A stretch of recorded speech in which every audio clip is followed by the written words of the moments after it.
Welcome to your community. This is your hometown. This is Walton Entertainment. This is where you can hear from the community and those making a difference. We explore topics, local festivals, arts and entertainment, and local news. For this program and much more, visit us online at yourlocalstream.com. That's yourlocalstream.com.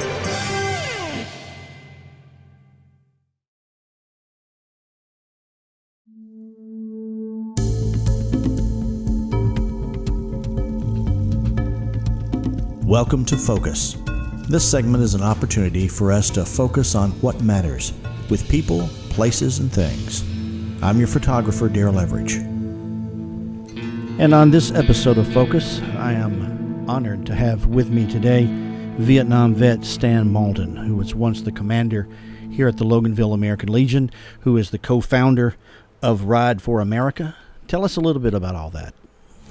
Well, it was all of the things that I do, I try to keep in mind to continue to serve my country, and I feel like by being a part of the American Legion, it was very rewarding for me, and I still feel like that I'm serving my country. I feel like I'm helping the current military and veterans and the families of both.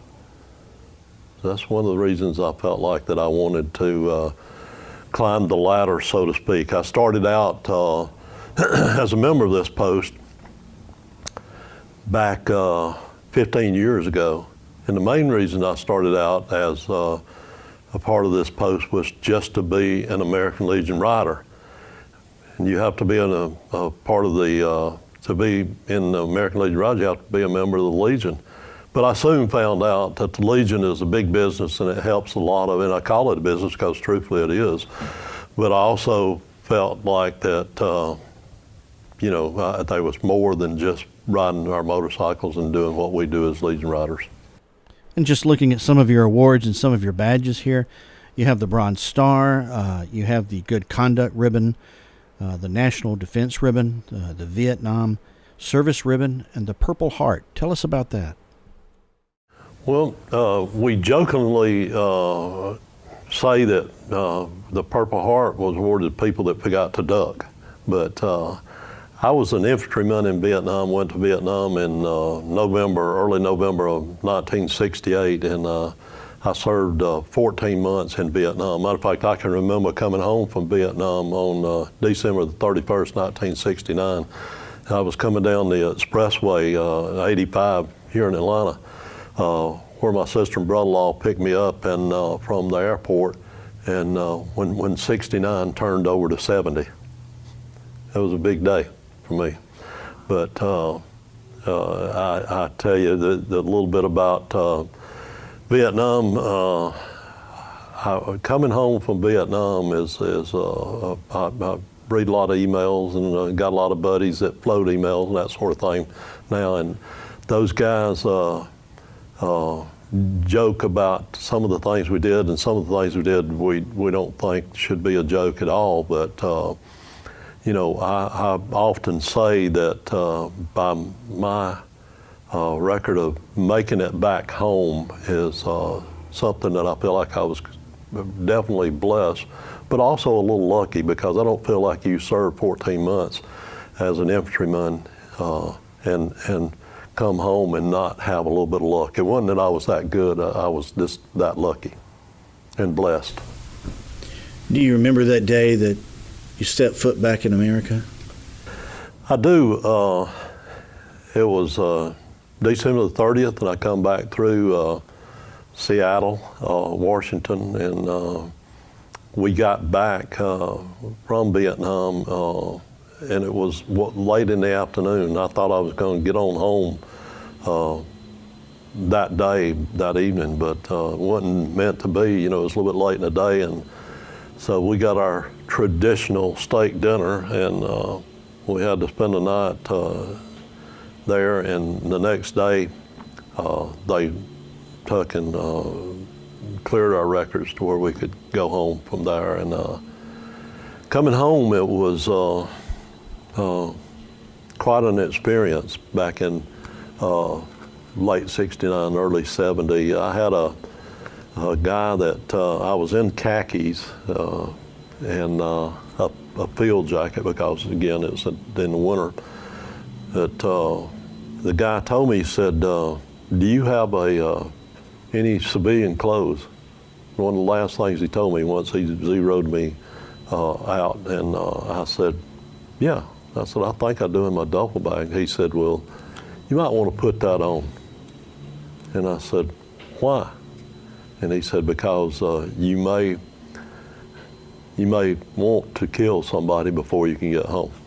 And I found that very disappointing because I was proud of what I had done and proud that I had made it home. My family was proud of me, and I really wanted to come home and not brag, but walk with my chest stuck out, so to speak, for a good while. But that wasn't meant to be. It just wasn't meant to be because during those years, there was too many people that were protesting and calling us baby killers and that sort of thing. So it was very disappointing to me. But our due has come around, and nowadays we get a lot of thank yous and welcome homes and that sort of thing. So. And with the way that society is going now, and with the younger generation, do you think they're putting servicemen and the flag itself on the back burner? I would have to say the young guys now aren't as big into the Legion as we were in World War II, Korea, and Vietnam, because the social media now is so big that they can find out, the answers to questions that they have so much easier. And a lot of those guys that are coming home now are people that definitely touch my heart, and I'm very emotional about these guys in the sense that, I was 19 years old, when I first went to Vietnam, and then come home a young man too. But some of these guys that are serving now are on up in age and have children, because the National Guard at one point was, definitely taking care of our country. And I feel for those guys, but those guys have got children to raise and get through school and on through college and that sort of thing. So it's kind of tough to take and criticize those guys, but they're not that much interested in the Legion. I think if they found out, what the Legion does, then I think that it would help a little bit, but that's our fault for not educating those guys and getting more information out to them. I understand that, there's still a lot of suicides. I heard the other day that we got it at one point it got up to 22 a day. Now, a lot of people find that as, that maybe is a far stretch, but you can Google it or work on it however you would like to find out about it, and you find out that it's true. But just recently I heard it went down to 20. That's still too many. One is too many, but that's too many. What do you think can be done to change people's minds about respecting the flag?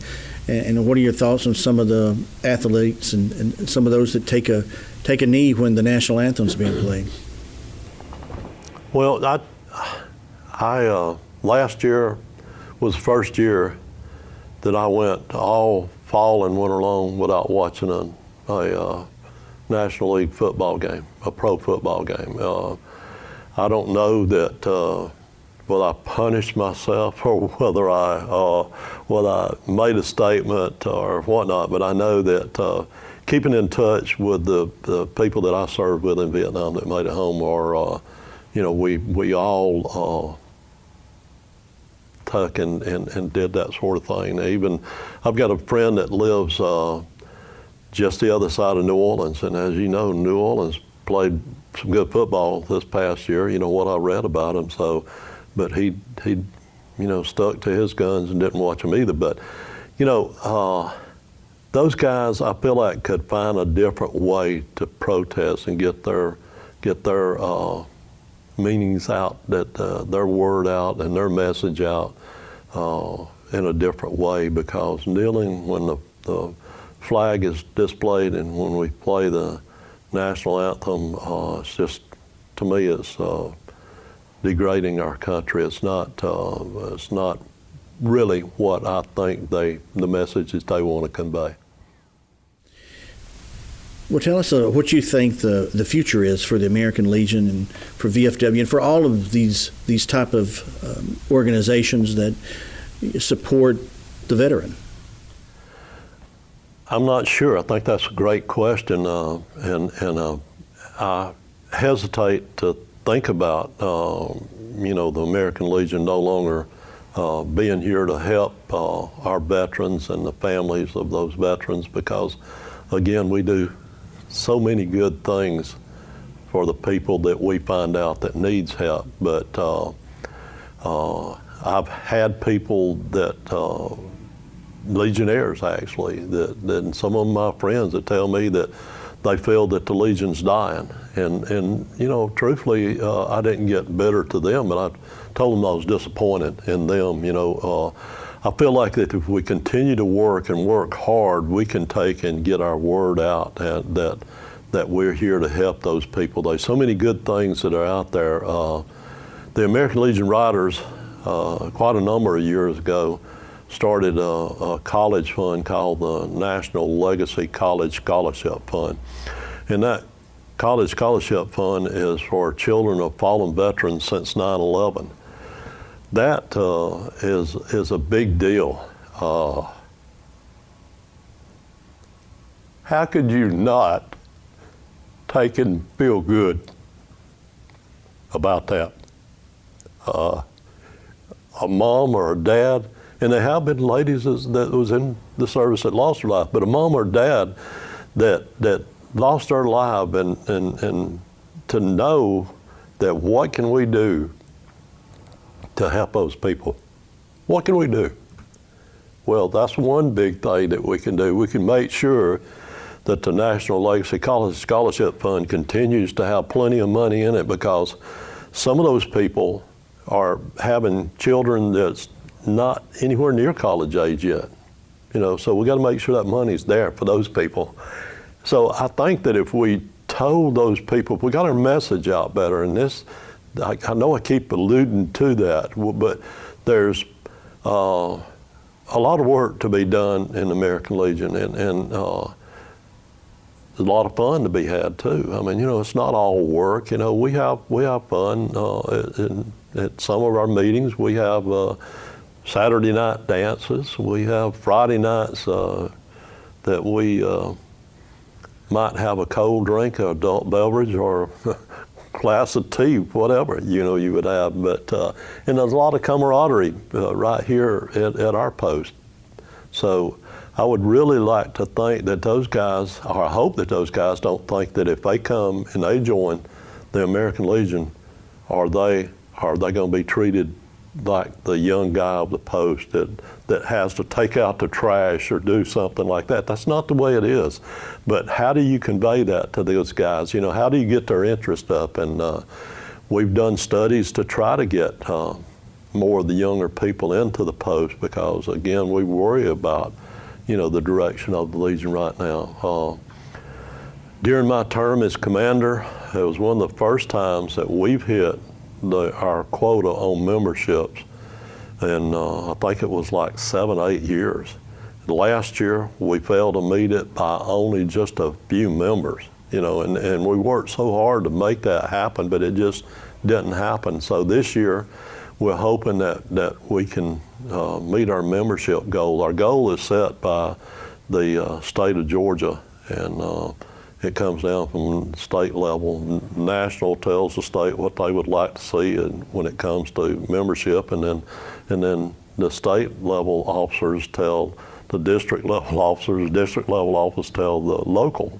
And so what we're trying to do is make sure it's fair for everybody. There's a lot of research that they can find out about the how many citizens actually live in the area of your post, So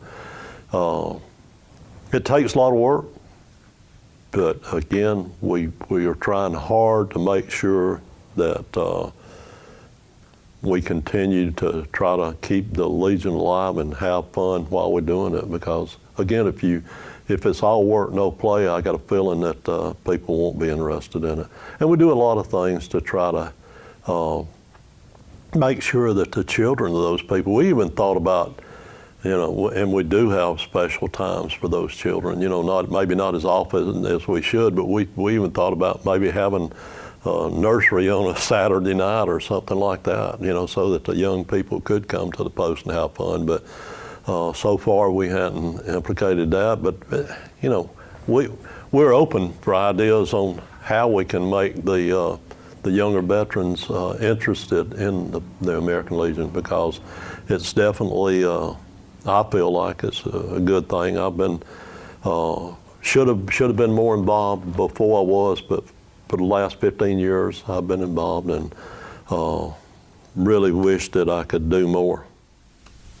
What do you think about the way you hear all these shootings going on right now, a lot of violence in America, and you got one side saying take everybody's gun away, and then you got some saying don't blame the gun. What, as a service person, someone who's been in a war and fought the enemy, what do you think about that? Are people fighting amongst themselves in their own country? I have different opinions on that. One of the opinions is it's going to be definitely difficult to try to combat these young guys that want the notoriety of killing a lot of people. And this may sound strange, but I'd love to see better control of video games, not better control of guns or sort of weapons. To military men, a weapon that's of military style is something that they enjoy having. I don't think gun control is the answer, because when the old saying, when guns are outlawed, only the outlaws will have guns, I really believe that. If a person wants to gain access to a gun, he's going to find out a way to get that gun. And a lot of people are talking now about the ammo clips, the 20 and 30 and 40 round clips, that sort of thing. I don't think that's the answer either, because a lot of the military style weapons come with a 8 or 10 round clip anyway. So how easy is it to push the release and pop in another one? I don't think that's the answer. I did hear of another senator talking about maybe we should have better control on how we take and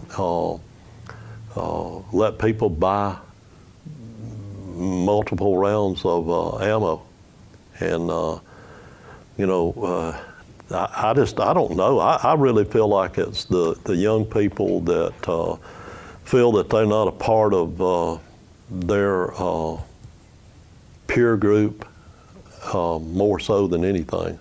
I'm not sure that I agree with the red flag either. I just don't know. I wish that I had a better answer for you, and I think that there's some people out there that's much more intelligent than I that maybe could have the discussion that you and I are having here now, and maybe come up with some kind of answer, because we do need to talk about it. We don't need to criticize each other. Our country is so strong. I can remember after 9/11, I was going on a trip up to, I think it was Knoxville, Nashville, somewhere in Tennessee, going up the expressway, and some of our military vehicles were coming south. And there was convoys of military coming south, and there were people on the bridges waving at those guys. How good does that make you feel? How good does that make you feel? Made me feel great. Because we come home from Vietnam and we hid that was even part of Vietnam. But those guys were being applauded and people waving and proud of them. And so was I. So was I. Because it's just, when you do a job, when you make a commitment to your country, and a lot of people can't understand the commitment that they're making, to our country. It's to me, it's sad that nowadays that people just don't understand the commitment that they're making, and not necessarily that they're making commitments where they may go over to Afghanistan or wherever in the Middle East and could lose their life. They're putting their life on the line. But think about again, and we talked about it earlier. Think about these guys who's got children and they leaving those children. How do those children understand? My dad's gone. And he's not going to be back for 12 months or whatever. So, to me, we need to have better understanding of what the military is about nowadays and how the military operates. But it's kind of sad when we have our two parties that are accusing one side of something and the other side is accusing people of something else. And I just think that, again, there's too many intelligent people that are serving. Most of them, let's put it that way. There's some that I kind of got my doubts about in the Congress now, but there's some smart people that are congressmen and senators and our president, our vice president, on down. There's a lot of people that are very intelligent that could maybe put their heads together rather than taking and being disappointed in what one says and what the other one said back. And let's take and pull our country back together. Our country is pulled together before my whole point up here. After 9/11, our country pulled together big time. And I think that if we tried hard, we can combat these young guys that feel like they got to go out and kill these people. I mean, it's sad. It's really sad. The one guy that I'm not going to use any names, not that I even know their names, but the one guy that surrendered, I'll tell you this, he's a coward. He's a coward. He wanted to kill people, but he didn't want to die. Our military wants to go and do good things. Do they want to die? No, but they're dying. They're dying every day. So, this guy, to think that he was so good, he killed all these people, but yet when our policemen, and bless those guys, but when our policeman approached him and he gave up, he's a coward. He's a coward. So that's kind of how I feel about those kind of shootings. And I'm not sure that I wouldn't want to take and put laws on the video games because some of those things are so real.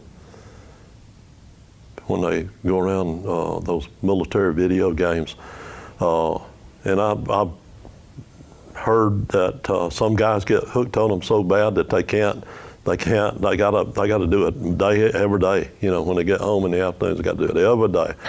So that maybe is one of the answers, but there's a lot of difference in going and actually killing somebody. Believe me, I know. It wasn't easy. It wasn't easy, and it's something that you have to live with for the rest of your life, and it's a real thing. It's a real thing. It's not just a part thing. I can turn that TV off, but once you go out and start shooting people, you've committed a big time crime, and you've taken a person's life or people's life, and it's not something that can be undone. Yeah. Well, thank you so much for being here, and thank you for your service. Thank you. I appreciate what you're doing too, making the people aware of our veterans, because I know that I read an article the other day that I thought was really good, and it was about a mayor that wanted to put mayors all over the state, and every city wanted to get them together to help our active military now, to make sure that we combated the young people that are taking their lives. And I told Ray about it, our mayor here in Loganville, and I think that it's a good thing that we could put that sort of program together. You're watching Walton Entertainment.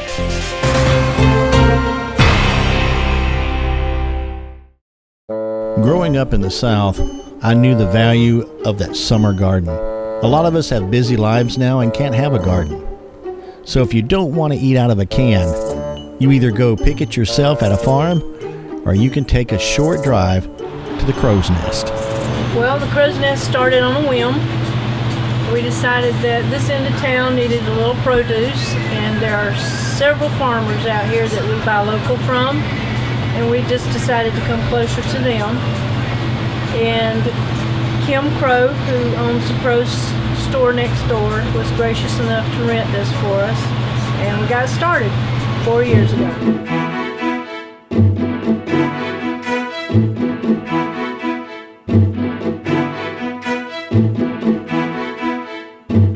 Well, we carry a lot of seasonal, which is your local squash, zucchini, tomatoes, okra, beans, and cantaloupe, watermelons. Anything that we can find that's local, we'll get. What really took me back was the smell. When you walk in this place, it is delicious to your nose. All of the fruits and the vegetables mixed together, it is amazing. Then when you walk through here, you see all this fresh produce, the fresh vegetables and the fresh fruit. It is amazing. I loaded up with some sweet corn, and it was delicious. I'll definitely go back. This is a great place. I recommend. The difference is freshness, and we strive to have the freshest produce in town. We go to the market about every other day to get fresh. Correct. And we get it local from our farmers, and the freshness has a better taste because grocery stores shelf, and that takes all the vitamins and the freshness out of it. So buying local is the best way to go. The dog is our mascot, and she's here every day. We have a lot of customers that really come to see her, not us. Her name is Raya.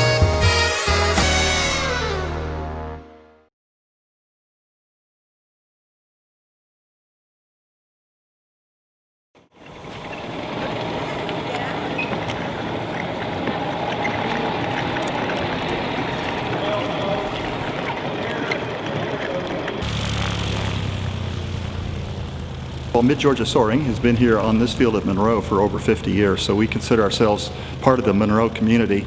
We appreciate the support of the city government. We share the field with skydivers and other general aviation aircraft. We have a 4-aircraft club of club aircraft, 2 two-seaters, 2 single-seaters, and we have a number of privately owned ships as well. We offer instruction for some pilots to get their glider ratings and check out new members. And we have a lot of fun out here. You know, it's all aviation, and we are licensed by the FAA. Our aircraft are registered by the FAA, so safety is very, very important to everything we do. So we treat this with a lot of respect and courtesy with the other airfield users, and we try to teach those habits and good procedures all through this. So that's really it in a nutshell. We're getting ready to go fly. And I've got a number of students myself today that we're all working on to achieve our training goals. So yeah, it's a lot of fun, and the public is welcome to come out sometime and take a look at what we do. And again, we just want to be good neighbors here at Monroe.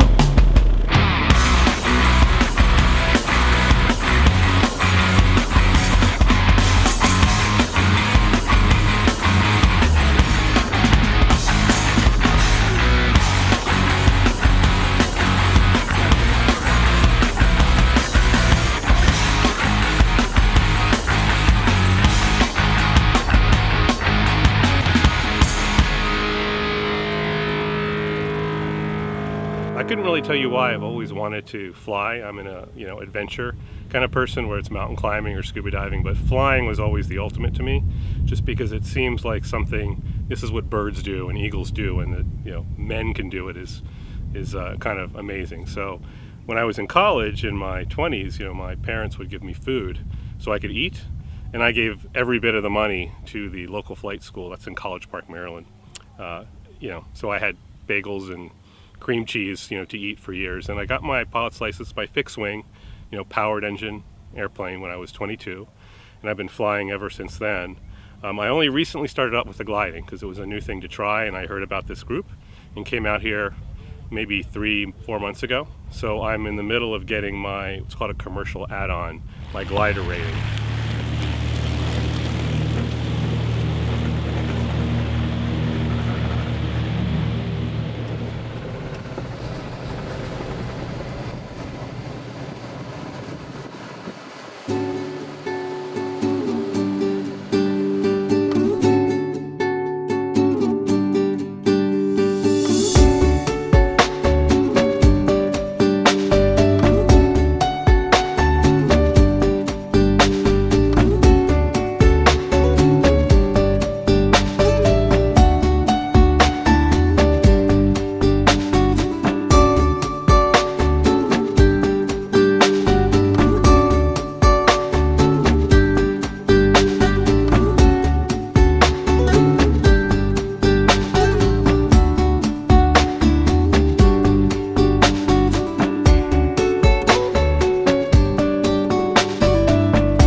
So I went up the first time and I thought two things. I thought, one, this isn't going to be that much fun.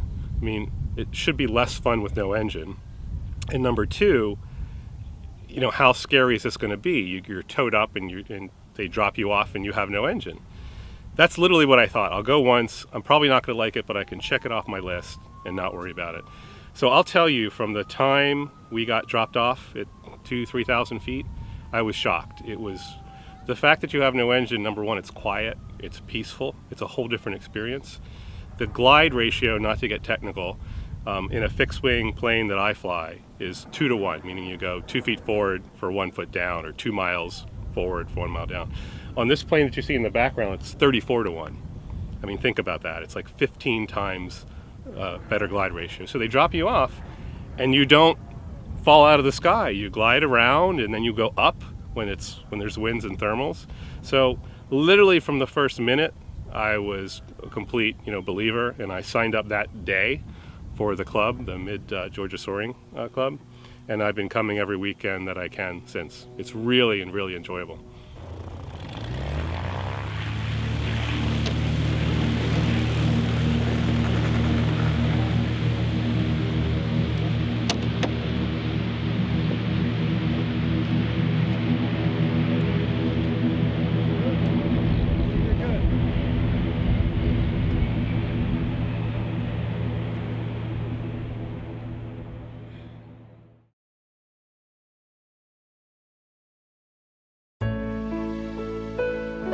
Whether you think about it or not, music is a part of our lives.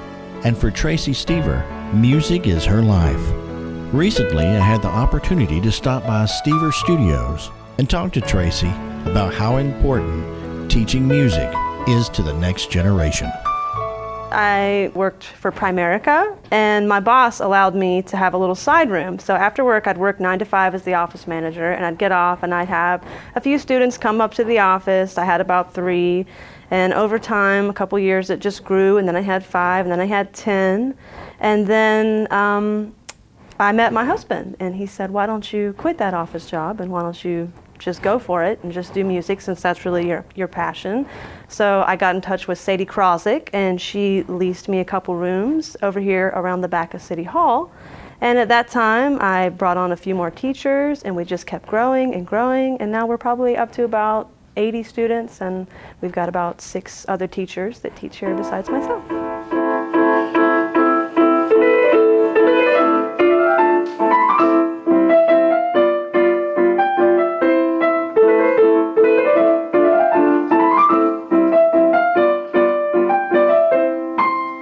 Oh, I mean, we have some serious talent here in Monroe. It's just amazing. A lot of, piano players are my specialty, where a lot of my kids really shine. When I was growing up, music was my life. Coming from a broken home, it was something that I could always turn to, that was always there for me. And I can't imagine my life without music. I'm a career musician. That's what I did when I was in middle school, in high school. I went to college for music education, and I just can't imagine a life without music.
Creative artists can offer you a wide range of video production.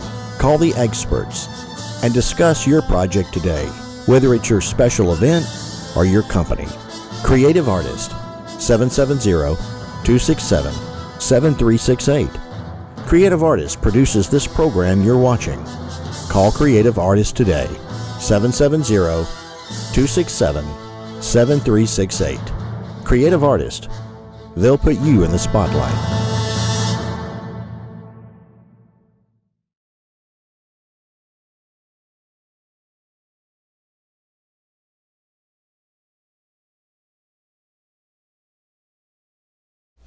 Hi, I'm getting ready to read you a story. This one is called Ladybug Girl. The author is David Simon and Jackie Davis. Let's read Ladybug Girl by David Simon and Jackie Davis. Let's read. I'm Ladybug Girl, says Lulu, zipping into the kitchen.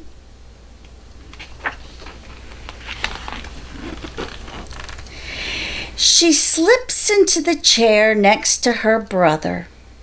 Did you know that ladybugs eat bugs? Yes, he says. Everyone knows that. After breakfast, Mama says, Papa and I have work to do around the house. You'll have to figure out your own fun time, okay?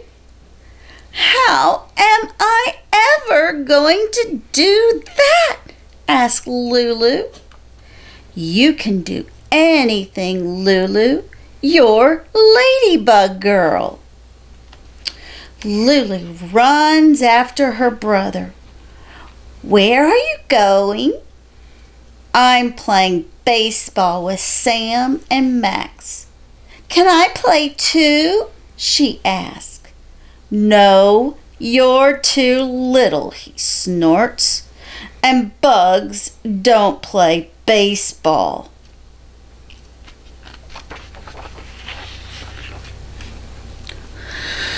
With a sigh, Lulu wanders through the house. Bingo follows. There's nothing to do.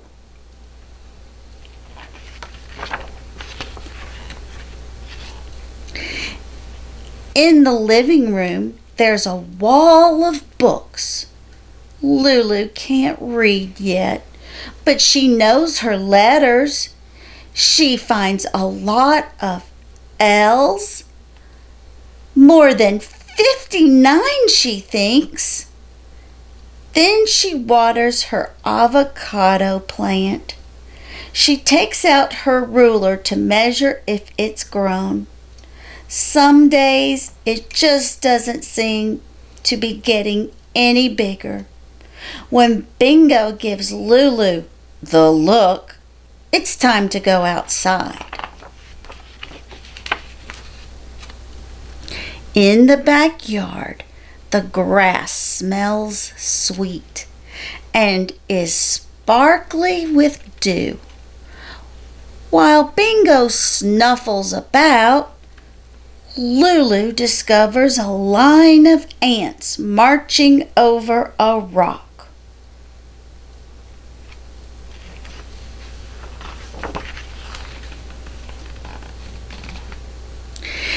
Is that rock in your way, ants? It's much too big for you to move, isn't it? She says. I can help you. I'm Ladybug Girl. Ladybug Girl easily lifts the rock over her head and tosses it aside. Nothing can stop the ants now. Come on, Bingo, she says. Ladybug Girl has things to do.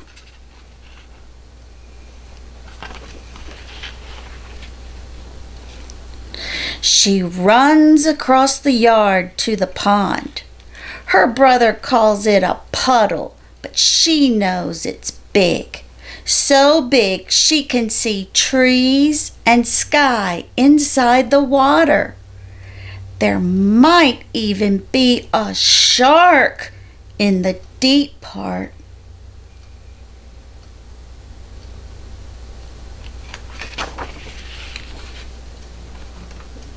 Ladybug Girl jumps in anyway.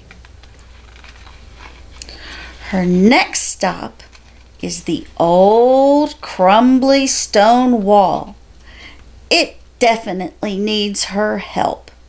She picks up the fallen rocks and puts them back on top.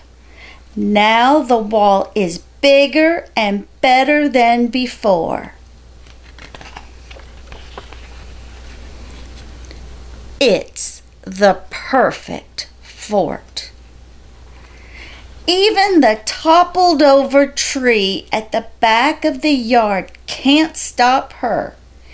Its roots look like angry snakes, but Ladybug Girl skips all the way down its trunk, not falling even once.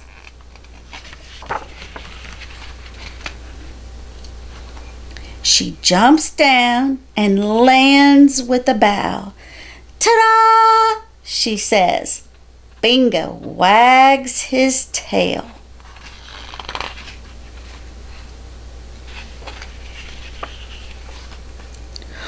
All of a sudden, Lulu hears the crack of a baseball bat. She whirls around and sees a ball bouncing toward her. Hey, her brother yells, throw it over here. She picks up the ball and throws it, but somehow it lands near her feet. "Please, can I play with you now?" she asks when her brother runs over. "No," he says, "I already told you, you're too little." He grabs the ball and runs back to his game.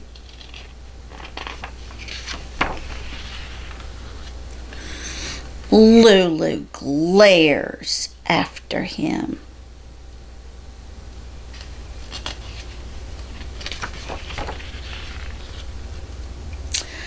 Lulu lies down, feeling the warm sun on her cheeks. She knows she isn't too little. She thinks of the 59 letter L's she found and how she saved the ants. She wasn't afraid of the shark at all. She built the perfect fort, and she balanced across the whole tree without falling, all by herself. From out of nowhere, a gust of wind swirls the air with leaves. She jumps up to chase them. Ladybug Girl can catch leaves in mid-air. Ladybug Girl is definitely not little, she yells into the wind.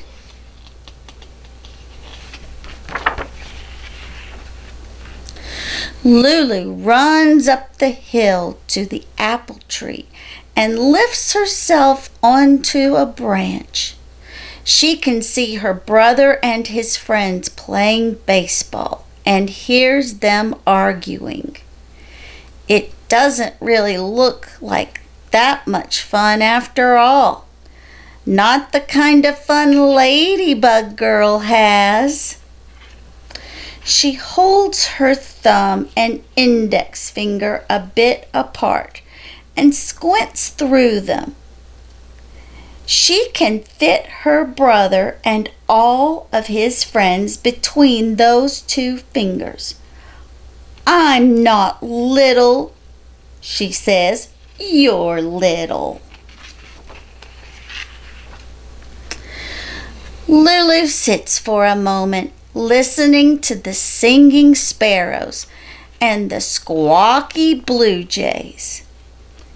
When she hears Mama calling, she swings down and says, "Come on, Bingo, let's go inside and tell Mama and Papa about our morning."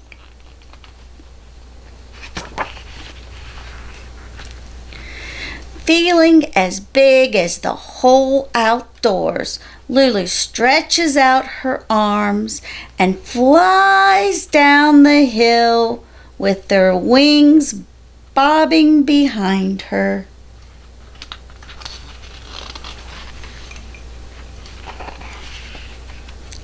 The end.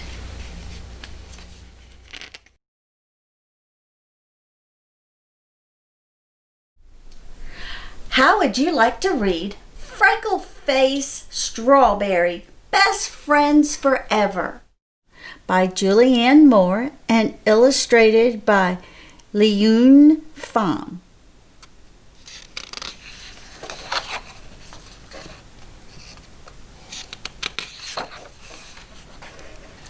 Once Freckle-Face Strawberry had a best friend.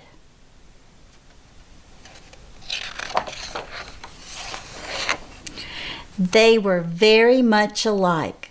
That's why they were friends. They were both unusual sizes. They both had nicknames at school. My name is Helen, but they call me Freckle-Face Strawberry because of my hair and all these freckles.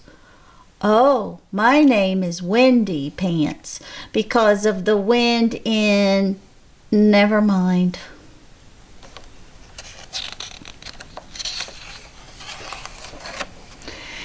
They both had families. I have a mom and a dad and a sister and a brother. I have 2 moms and 2 dads and a little brother and a dog. They both loved to read. They both liked lunch, only not in the cafeteria. I'll have a hot dog, please. May I have a falafel?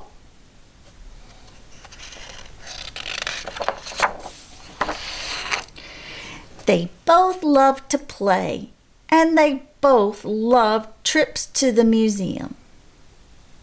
They stuck up for each other. They were best friends forever, all the time. Hey, watch out for my friend. She's little. Make way for the big guy. He needs some room.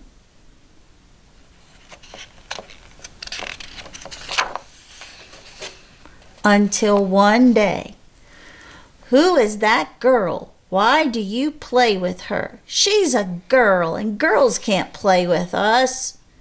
Aw, she's all right. She's just not good at sports, but she can play other things. Exactly. Why would you want to play other things? Windy Pants Patrick did not think the boy was right, but he didn't play with Freckle-Faced Strawberry at recess. So Freckle-Faced Strawberry watched Windy Pants play ball with the boys. She played jungle gym monkeys with the rest of the girls. Boys stink. I don't know why you play with Patrick. You know why they call him Windy Pants, don't you? Besides, he only loves to play ball. That's not true. He loves to read and eat lunch, and we both have nicknames. But Freckle-Face did not wait for Windy Pants after school that day. The next day, Windy Pants played with the boys and Freckle-Face played with the girls. It's not so bad. There are girls who like lunch and like to read. And besides, Wendy and I are too different. This is so much better. I don't have to bend down to talk to a short person, and I don't have to play scary monster ever again.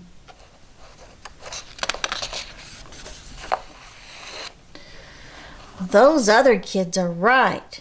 And so they did all the regular stuff that kids do.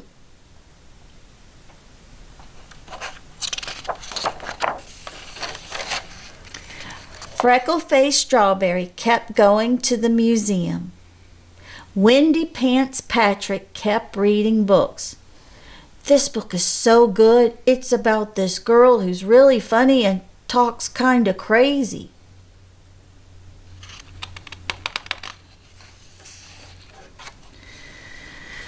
And they both kept eating lunch. What's the matter, honey? Why aren't you eating? But it wasn't the same.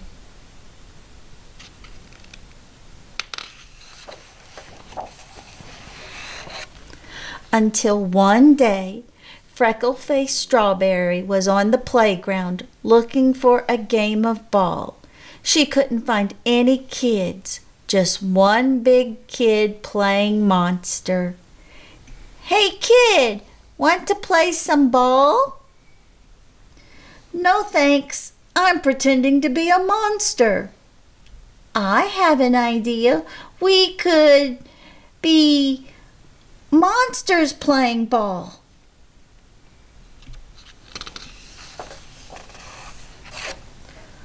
Ball playing monsters?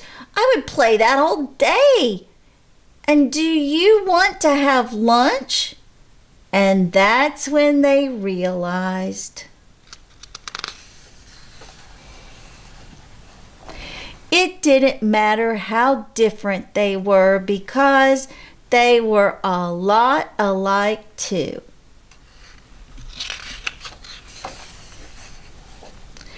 They both liked lunch. They both liked reading. They both had hair. They both had feet. They both had eyes and skin and teeth. but mostly they both liked each other.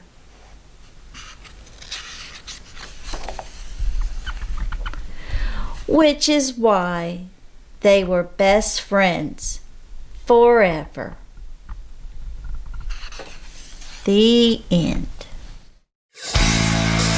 This is the place for axe wheeling fun. Welcome to Lumberjacks. Come blow off some steam and throw an axe. Lumberjacks is an axe throwing place. You can probably see the lanes behind me that we have 6 lanes that you can come in with a group of people, throw axes for an hour or two, have a beer or wine or craft soda, and it's a great way to spend a couple hours in a night. It's not one of these things like you go, nothing against bowling, but you need something new to do. You want something fun to do, something unique. That's where we come into place. I lived in Charlotte. They opened an axe throwing place down the street for me. I tried it out, loved it, talked to some investors, and we decided to open one here. The 2 other investors got their MBAs from UGA. I used to live here and I love this town, so I was like, why not bring it back to Athens?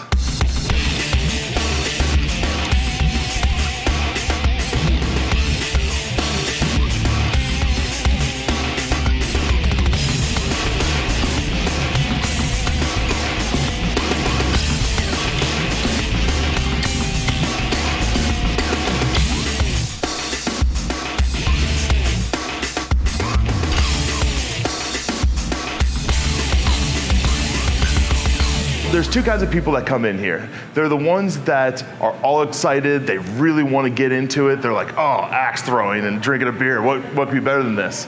And then there's the ones that are very hesitant. They're like, I don't know about this, drinking and axe throwing, oh, that sounds awful. But after 10 minutes, they're hooked.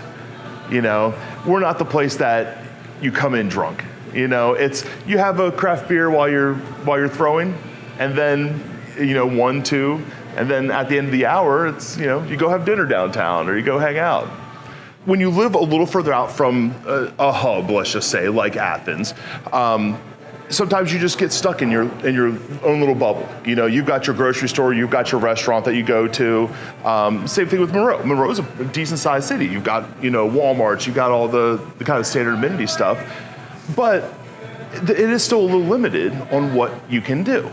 So especially in like Monroe area, your choices are head for Atlanta, and you know what kind of headache that is with the traffic and dealing with all the parking and that kind of stupidity. Or you can come into Athens, where there's good local restaurants, family-run places, and we want to expand upon that. We want this to be that nice hub that people can come from outside the area. Come up from Bishop, come over from Washington, come over from Monroe, come down from, Commerce, or even as far as like Conyers and stuff. We had some people in here a couple weeks ago that drove from Gainesville out to here because they didn't want to deal with Atlanta. They had been to the Atlanta axe throwing one, and then they came here and they're like, yeah, we're coming here from now on. So it's tough to get the word out that far out though. People actually have to be looking for us. So we're trying to expand upon it and try and get people from these outlying areas to Athens into the city.